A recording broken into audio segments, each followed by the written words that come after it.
The time story, a 4-minute version. Once upon a time, in a quiet village surrounded by hills, there lived a wise old man. People often came to him for advice, but one day, he decided to share a lesson that no book could teach.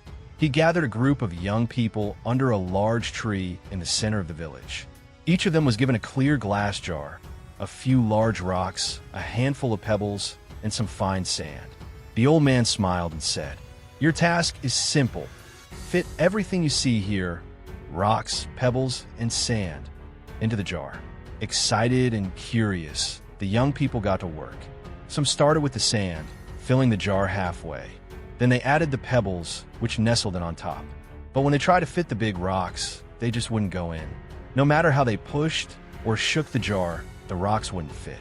Others tried different methods, mixing the items or starting with pebbles, but they faced the same result.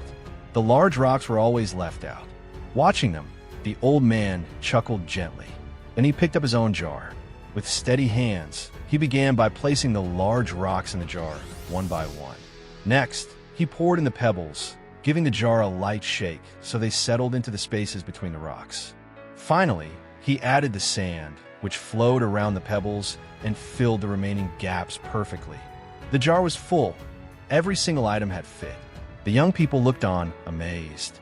The old man turned to them and said, "This jar is your life.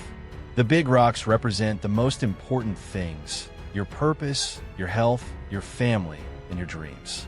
The pebbles are the things that matter, but are not essential: your job, your hobbies, your friendships. The sand is everything else: the small distractions, social media, petty concerns." He paused, letting the words sink in. "If you fill your jar with sand first," he continued, "you won't have room for the rocks. But if you start with the big rocks, everything else will find its place." The young people sat in thoughtful silence, realizing that this wasn't just a lesson about jars. It was a lesson about how to live. Moral of the story: prioritize what truly matters. Put your big rocks in first. Life gets busy, but you must make space for what's most important before it's too late.